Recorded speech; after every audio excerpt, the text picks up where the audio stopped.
welcome everybody. I'm Don Finn. I am the president of COABE and also serve as the chair of our publications committee. And it is my pleasure to be joined today by Ari James. He is a contributor to our latest edition of the COABE Journal. And so we're just gonna have a conversation about his article, about his contribution. So first of all, Ari, would you go ahead and introduce yourself to everybody? Tell us a little bit about yourself.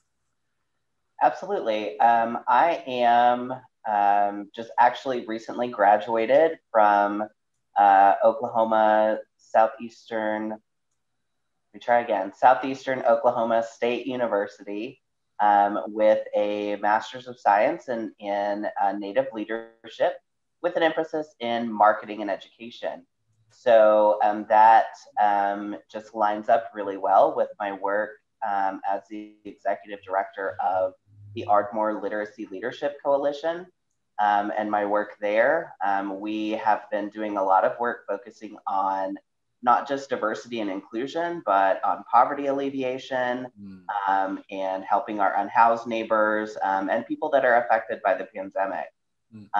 So I'm living in my tribe. I am a member of the Chickasaw Nation. We're living in our reservation lands in Oklahoma. And if you follow any kind of legal news at all, you'll see that we've had some back and forth issues there. And so that's kind of what really inspired me to start getting more in touch with really what's happening in the wider world of Indigenous leadership.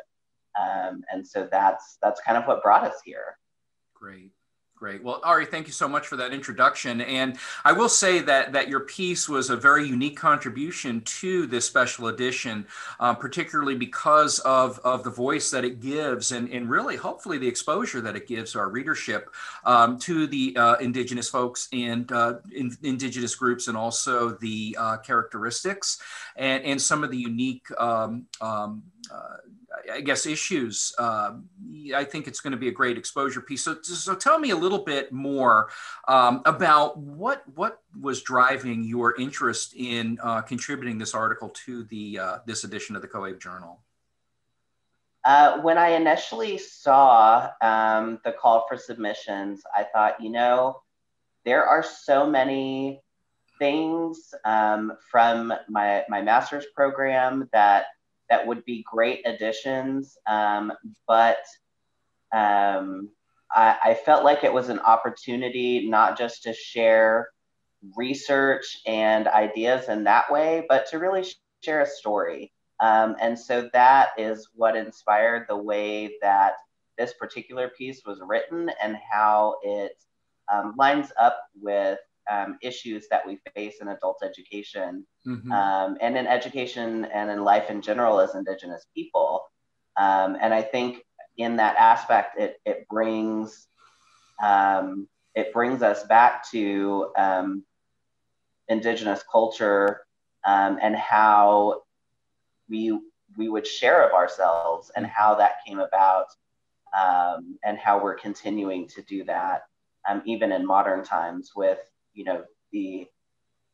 our footprint in movies and in music. I feel like a lot of people don't realize that there are so many aspects of Indigenous ways of knowing and of doing things that have become just pervasive in everyday life. And so kind of highlighting that, I feel, brings that voice back to the forefront.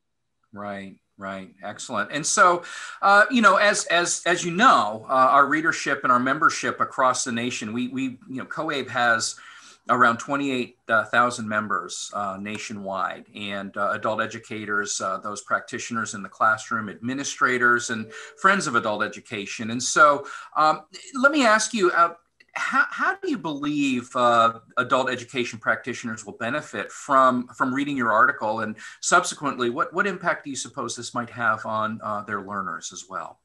I feel very, very strongly that Indigenous people are not the only ones who can benefit from decolonizing our educational experience.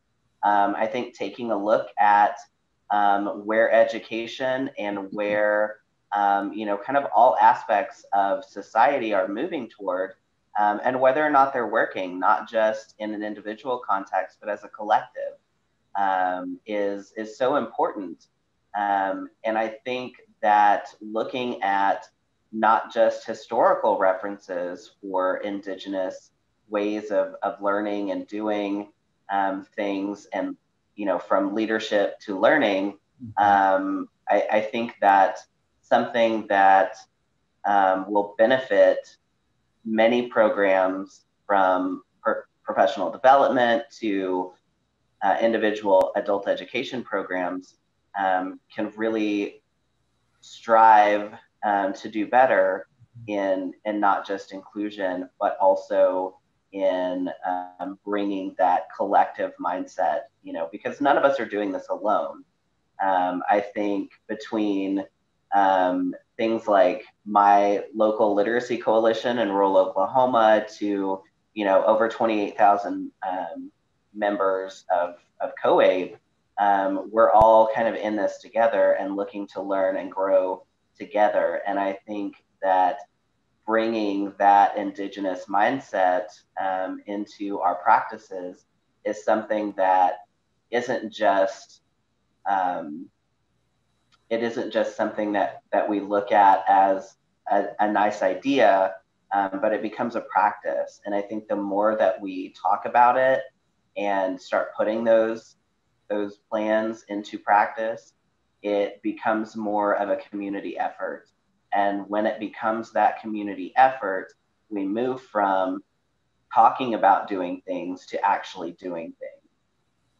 And I think that is something that everyone can learn from the way that Indigenous leadership works.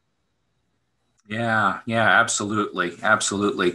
So, I think that, again, in reading your piece and just hearing you speak, I think that, there is I think there's a richness that we're missing out on in really not learning about the Indigenous people and Indigenous experiences.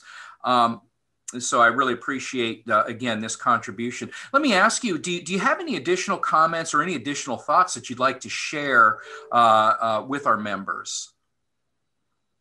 I think the most common misconception about Indigenous people, perhaps especially in the United States, is that this is a group of people who were here, and now all of that culture is lost. But that couldn't be further from the truth. Right. Not just with my own tribe, but with many, many others. We have seen, even amidst the pandemic, we've seen cultures and groups come together to share not just, dancing and art and things like that, but, ways of surviving and ways of thriving and doing things, again, in that collectivist mindset where we have groups coming together to grow food. We have groups coming together to share seeds, to teach people how to mend clothes and how to make and do things with what we have. And that's something that, I think resounds with a lot of different generations in a lot of different ways. And I think that's kind of a cycle that we see come back around again and again.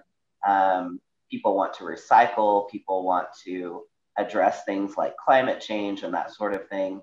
And those efforts can be accomplished and helped with a lot of the ideas and things that our Indigenous neighbors have been doing for generations, if we just take the time to listen to the stories and consider how our actions and how we interact are impacting those around us.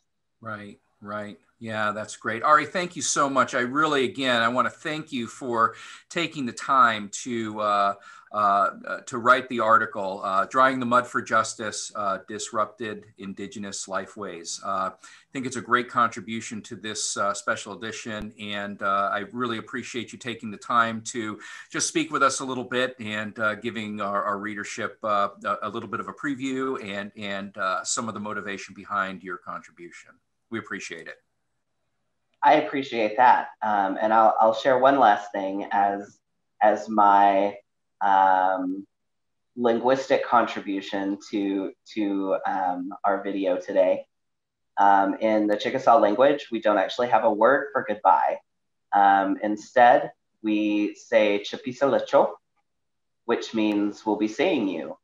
And since I'm a member, you know, I'll be seeing all of you in one way or another again.